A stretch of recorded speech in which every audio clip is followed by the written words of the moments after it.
Hey everybody, it's Mr. Wagstaff. Cool stuff to talk about today. Alright, at this point in the story that we're telling, Spain's still the dominant power. They've kind of made a deal with Portugal. We're not. So, what you need to know at the start of today is that Spain is still a superpower because of the Armada. So, after Christopher Columbus discovered new routes to the New World, they're going to send over the conquistadors that we talked about yesterday, wreck shop, and they're going to take gold. Right? Three G's really for any of the motivation for people coming over here: God, gold, or glory. We're going to start talking a little bit more today about the other G's, the glory and the God version of the motivations for people that would be moving from Europe over to the New World. But it's important to understand that Spain, they're the Big Mac daddies, and they can basically do whatever they want here in the New World because their Spanish Armada can basically regulate the seas and they can stop anybody from coming over that they don't want to. All right? All right. So, let me move myself over here in the corner. Oh, sometimes it gets a little touchy here. All righty. Don't. All right, good. Sometimes when it gets too bad, I have to start all over, but I'm not going to do that here. Boop, boop, boop, boop, boop, boop, boop. All right, so New France. We're going to be talking about France here to start with. France is going to be the first one who's going to start coming over here kind of against the desires of Spain. But what the logic is going to be is that they aren't coming over to mess with gold, or they're not going to be real far south where Spain is doing their thing. So Spain's down here in the Caribbean, in what's present day Mexico, even some in Florida, down in South America. France is going to come over and they're going to be in what is present day Canada for the most part.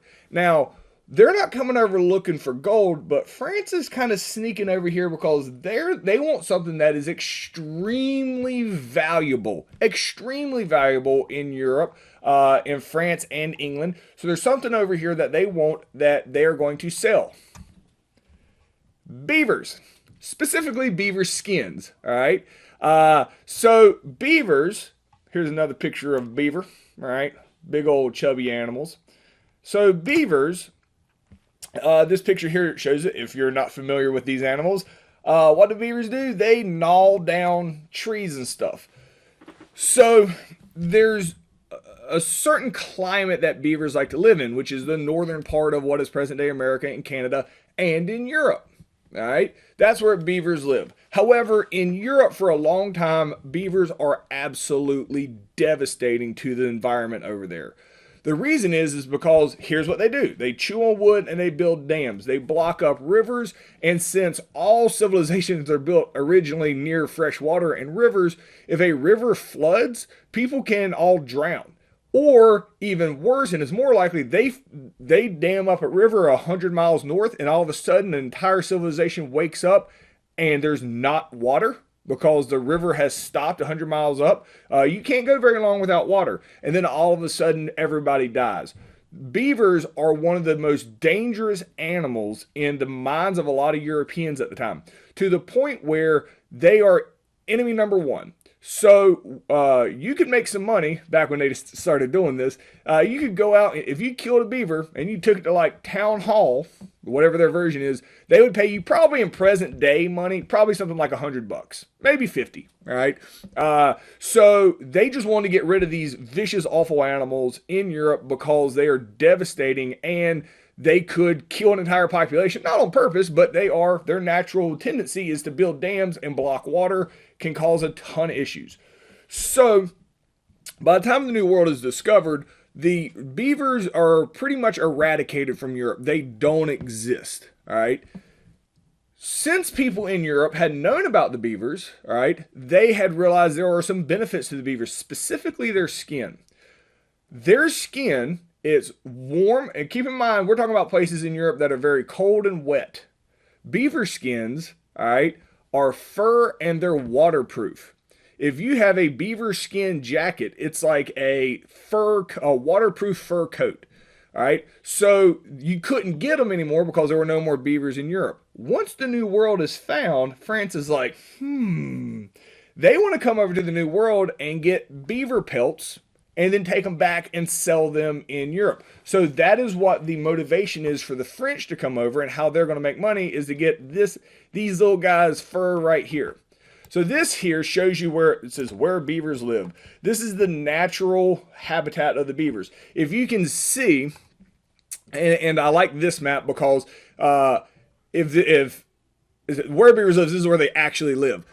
If you look at that natural habitat maps, it actually encompasses this whole area here. But those had been eradicated because of their destruction. So, but there's still a market for the beaver skins, and you could get them over here. Now, France knows that Spain is down here, and France ain't trying to pick a battle with Spain.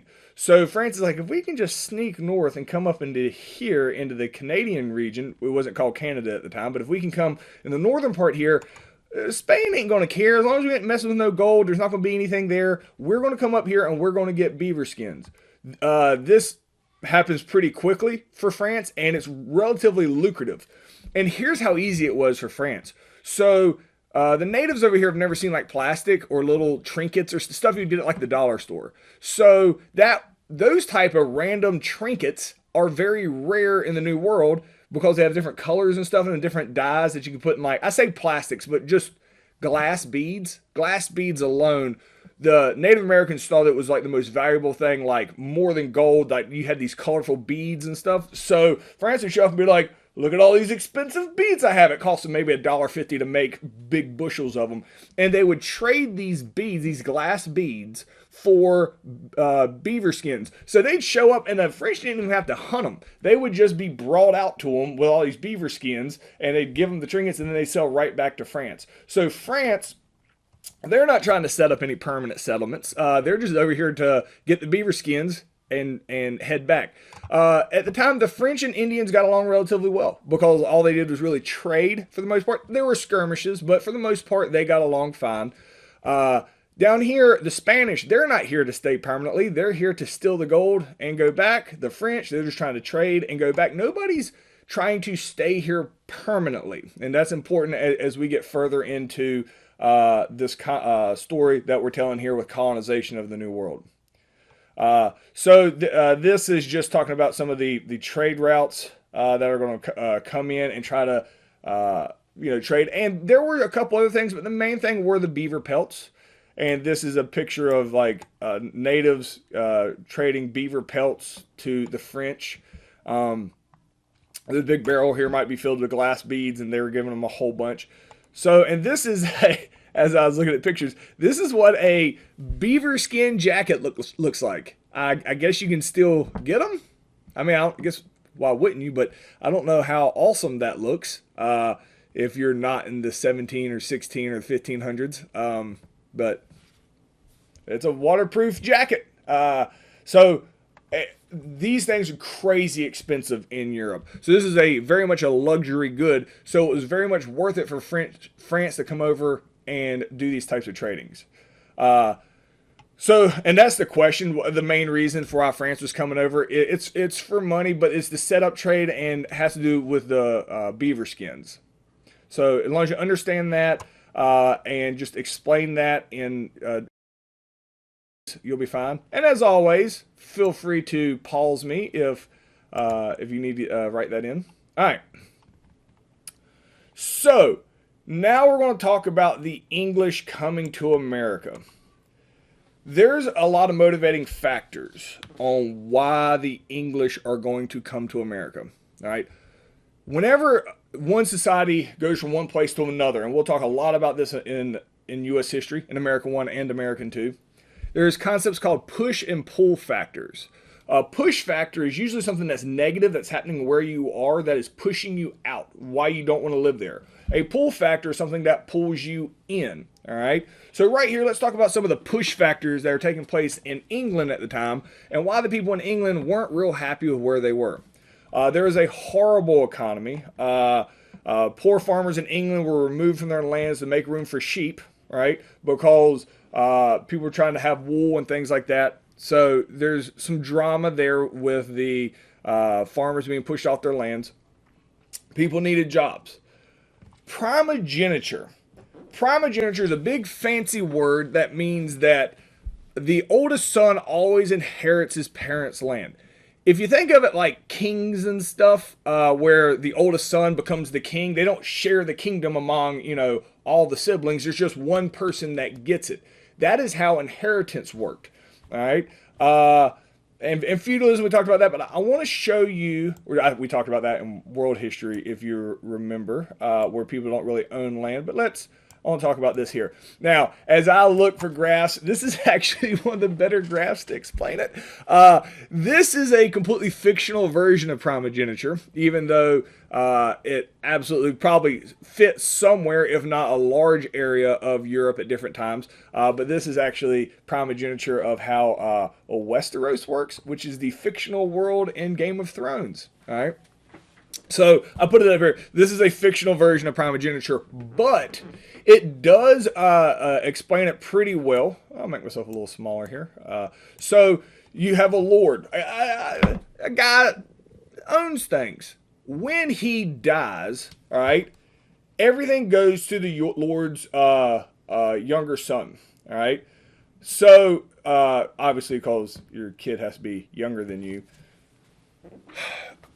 The reason this is a problem, if you're born into a family of 10 kids, which wasn't horribly uncommon, I guess, if you had 10 kids and you're the sixth one in line, when your dad dies, because that's who owned land, when your dad dies, all right, all the land goes to the oldest person. That's it. It doesn't get divided up evenly in society.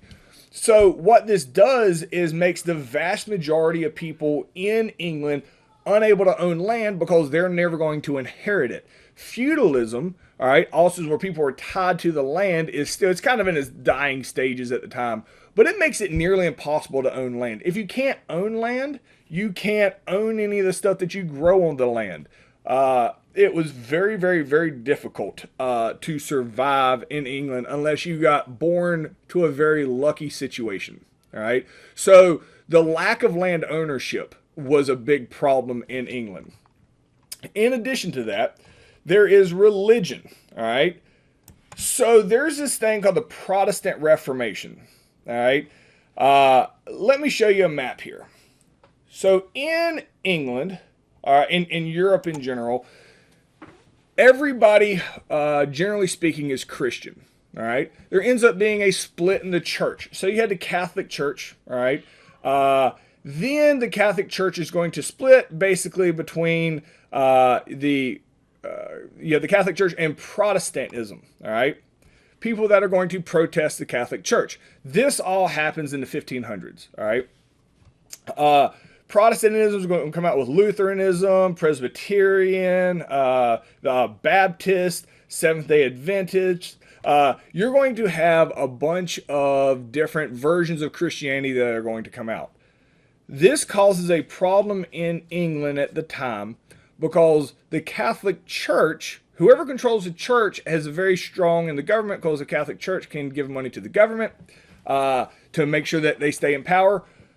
When the church splits, the government gets involved because it's a financial problem for the government as well because people aren't paying their tithes to the church and the church in return isn't supporting the government the way the government wants. So to oversimplify it, hopefully you remember some of this from world history. If not, bear with me. The church, they're going to battle Henry VIII. He starts mandating everybody be this or you'll be beheaded. And then his daughter Anne Boleyn goes back the other, or his daughter, his Bloody Mary starts going. She's called Bloody Mary because she starts murdering people who are the other religion. Everybody's really confused. What religion am I required to be? Otherwise I'll die. All right. They end up settling on the Church of England, the Anglican Church, and everybody has to be part of that church. So that it was kind of a compromise in their minds of trying to fix some of the problems that people have with the Catholic Church, but not be full Protestant. Well, there were a lot of people who felt very strongly about their religious beliefs and did not want to be forced to be a certain religion. So there's a lot of animosity in the country of England that desperately just wants to be able to go to church where they want and how they want. All right? So there is a motivation there to go somewhere else and create a new type of church. This logic, the primogeniture not being able to own land, wanting to be able to worship and all this other stuff, is really going to fundamentally change when these colonies get set up. All right, so we're not here yet. None of this here exists. But here is why when the English start showing up and setting up colonies, and again, we're still not there yet in the story, here is why even though England's going to be like the country number 3 to show up, they're going to be the dominant version over here in the New World, because when the English show up, they're going to show up and set up permanent settlements. When people are coming over because they want to own land, when people want to come over because they want to worship the way they want to, they ain't planning on going back. They're bringing over their families. These aren't just men coming over to make money and head back to go see their families. They're bringing they're bringing men and women over, all right? And because of that, we bring men and women. Don't know if y'all have been through health class or not. That is how you reproduce the human population. And very quickly, because not only are they here to stay permanently, but when they show up as men and women, and the population will grow very quickly. And because of that, it doesn't take within 100 years of it being founded, the English population in the New World is going to be vastly superior to any other population of Europeans over in the New World. And England, from a European standpoint, is really going to dominate the direction and the future of the New World, because when they come over here, they ain't going back. And that's the big difference between the English settlers when they will eventually come over. And we're getting ready to start talking about the very first English settlers that come over. The English settlers aren't coming over to steal something or take something or trade for something and head back. Most of the English, when they come over, are here to stay. All right. And that's the question here. Why were they more prepared to create permanent colonies than France and Spain were? We had talked about that. So make sure you get full sentences on that. As always, pause me if you need to. All right. Sir Walter Raleigh. Here in North Carolina, this is what our capital is named after, is Sir Walter Raleigh. Let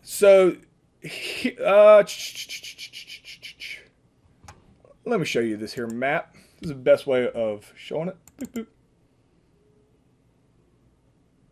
boop. Google. All right. So this here is a map, a globe of the world. So at the time, the Spanish were down here and was present-day Mexico, South America. Brazil was Portugal. And France had come over here in the northern part here of the New World, trading heavily for beaver pelts. All right. Nobody wants to tick off Spain. All right. Well, there's a guy who's like, I'm going to go a little further south. There's a guy named Sir Walter Raleigh. He's a rich, noble guy here in England. So Sir Walter Raleigh never comes to America. All right. He's one of these guys that are looking for glory. All right. So glory is just where he wants his name on something. And I guess he ends up getting it. I mean, Raleigh is named after Sir Walter Raleigh. So what he is going to do is he is going to fund a group, means he's going to put all the money behind it, to come over here and create a new colony. And he is going to create a colony here. Let's see if I can't find it. He is going to create a colony here on the Outer Banks. So he is going to send a group of people over with John White. So John White is an artist. And I'm always interested in why they always decide to label him as an artist. You wouldn't think an artist would be the guy you want in charge to go try to inhabit a land of, there's already a population here that may not like you. But for all intents and purposes, it does seem, I may have said that wrong. It may seem like he wouldn't be a good person put in charge, but he does a pretty solid job. So he comes over here and he is going to set up the very first colony in an area called Roanoke. All right. So he's going to come over here and he's going to create a colony called Roanoke in order to try to create a settlement here in the New World. It's the first real English settlement that's going to be created. All right. So here is a map at the time. So this is Roanoke Island. This is where he is going to come over and set up his colony. So at first, he does try. Sir Walter Raleigh tries it the first time, and there's too much hostility with the Native Americans, so he calls it off at the end of the 1500s and comes back the next year. John White tries to set up this new colony called Roanoke. All right, he brings over quite a few people. All right. So this here is Sir Walter Raleigh. This is the rich guy. He never comes over to the New World, but he's paying money to create this colony. This is John White. This is the artist. And again, I'm always surprised they always like to refer to him as an artist when he does seem to be relatively competent. No dig on artist, but why wouldn't you say it's John White the leader, John White the explorer? It's always John White the artist. So I don't know. Maybe he's a famous artist that I'm not aware of. So here's what happens. You can pretty much just, as far as this class goes, you can ignore that. This is the first attempts to come over. Didn't work out well. 100, so that didn't work out well. They're at war. All right, so here's where we want to be. All right. So the second group of 117 colonists come to Roanoke to set up shop. All right. Virginia Dare. All right. Like Dare County, North Carolina, is named after Virginia Dare. She's famous because she's a baby. She gets born here. She is the first baby born in the New World. European baby. All right. Because, again, millions of people were already here. So here's where the story gets weird. All right. So John White, he has to go back. So they set up shop later in the year. He's going to head back to England to get more supplies and come back in order to take care of Roanoke. Now, when he gets back to England, England is at war with the Spanish Armada, and we're going to talk about that next. All right. So when England's at war with Spanish Armada, everybody's ship gets taken by England and put into the Navy in order to go fight the Spanish Armada. So he doesn't have a chance to go back. They're supposed to be, waiting for him to show back up with more supplies to survive, and he can't make it back to them. And there's no internet or telephone. There's no way of him letting people know this. So, it takes him 3 years. He was supposed to be back like 6 months later. 3 years later, he finally shows back up.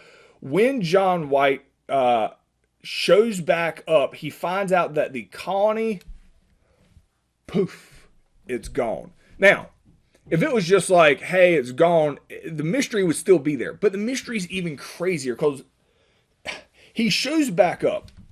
And he's like, oh my gosh, what's going to happen? Like, now, if he'd shown up and everybody was dead, that absolutely could have happened.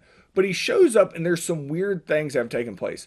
There does not appear to be a sign of struggle, but nobody is at Roanoke. He can tell that they have added on to it, that they had lived there for a long time. There are graves that are marked. Means people had died of natural causes and they had buried them. There's no sign of like anything crazy really happening, but there's nobody there. Nobody. As he starts walking around, he starts realizing that clearly everybody just left. Like, there's not dead bodies. There's just nobody there. But a lot of their really important stuff, like frying pans, all right, cooking kettles, things that you can't get in the New World, are left in their houses. All right. So if they were raided and everybody, all that stuff would be stolen because that's extremely important to natives. But it's just sitting there. There is, you can tell there's like dinner plates still on tables. Like people were in the middle of dinner and said, "Well, we're leaving," and they just got up and left. There's also, there was a group that that they worked with, that the settlers had worked with, called the Croatan tribe. It is carved on one of the trees. It's misspelled Croatoan, but it's the Croatan, which everybody assumes means that they went to go to the Croatans to help them out. Or, like we're leaving, maybe we're out of food, we're going to the Crow. It doesn't explain a lot of the other stuff. And then on another tree, it's like halfway, it's like CROA and then stops, like somebody had gotten murdered halfway through carving it in a tree. Really weird. So John White, they're like, okay. So they clearly go to the Croatoans and they go and ask them. Croatoans are like, yeah, we we haven't seen them at all. We were expecting to trade with them, and they just poof disappeared. And it is a really, really confusing thing. John White stays for a while. There's some bad weather that prevents him from really going and digging into this as much as he wants. But they never. Roanoke is now referred to in history as the lost colony. They never find them. There's no graves. There's no nothing. They just get back in a boat and head back to Europe, and nobody ever knows what happens to them. Now, so I'm random tidbit.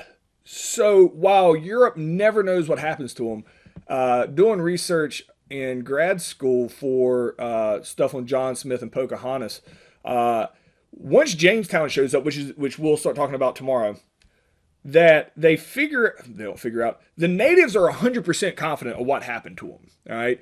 So what ended up happening is, according to native legend, that this is verbal, that they had left because they were starving to death and went and lived with an Indian group that were not the Croatoans further north. All right. That was in Virginia, and they went and lived with them. However, within a few years, especially once there's some other issues that happen. I'm not going to go into it. But that Indian tribe ends up getting in a war with another Indian tribe, a much bigger Indian tribe, and the bigger Indian tribe completely annihilates that Indian tribe, including any of the colonists that were living there. And that is why there is no lineage, and you don't see any blonde hair, Indian children or anything like that. So the Indians 100% believe that they had went, and they're like, yeah, they went and lived with so-and-so, but then they started a war and they all just got killed. So that is the belief in the Native American history. There is no question on what happens. But in Europe, we just have never, the European settlers never came up with an effective solution to what actually happened. But why would the Native Americans lie about it? I mean, I do believe they 100% believe it, but we'll talk about tomorrow some of the issues that go along with Native American history and all that. All right. So Tim Wilder's Roanoke failure as a permanent settlement. We just got done talking about. It's called the Lost Colony. So explain what happens there in complete sentences. Pause me if you need, and we're going to head on. All right. So the Spanish. Once the Spanish realize that England is trying to set up a colony here. Now, this is when John White goes over. Spain's like, nah. Spain's like, it's hammer dropping time. The Spanish Armada rolls out. Changes the world drastically. All right. So Spain shows up and is mad at England here. All right. So Spain is down here below France. And they roll up here with their Armada to fight England. About everything that can go wrong for Spain does. These big storms hit and they're not able to fight, and it allows England time to get into position. The Spanish Armada has these massive, powerful ships called galleons. All right, that's what everybody's terrified of. Well, England has been the war has been declared on them, so England has much smaller ships. So it ends up being quickness versus strength. The smaller English ships are able to race in, attack these big galleons, and be able to basically get out before the galleons can do all their massive damage. And they just kind of nickel and dime them. And then in these huge storms, the larger Spanish ships just get destroyed. England, since they've come to fight them, England can dock their ships. Spain basically has to just stay in the ocean when this happens and just gets decimated. Over half of their navy gets wiped out trying to fight here, and it's in 1588. This is just a drawing or cartoon of just the Spanish Armada just getting destroyed. A lot of it was weather. Spain was really overconfident, so who'd they put in charge of their navy? It was the rich guy down the street that they owed a favor, somebody with no naval experience. So Spain, overconfident and bad luck, just gets annihilated by England, and the Spanish Armada is no longer a thing. Once the Spanish Armada is wiped out, England now has the largest navy on earth. All right? When that happens, there's no stopping England from going over and setting up as many settlements as they want across the Atlantic Ocean because Spain can no longer do it. England never really attempts to send any like conquistadors down to get gold because pretty much all the gold had already been picked clean by Spain. But the defeat of the Spanish Armada in 1588 is going to really change the direction of war and society in the New World, specifically because what it's going to do is going to allow England to go show up, make colonies, and make more permanent settlements in the New World. So that's what the question is here. Make sure you answer that, and I will see you guys tomorrow.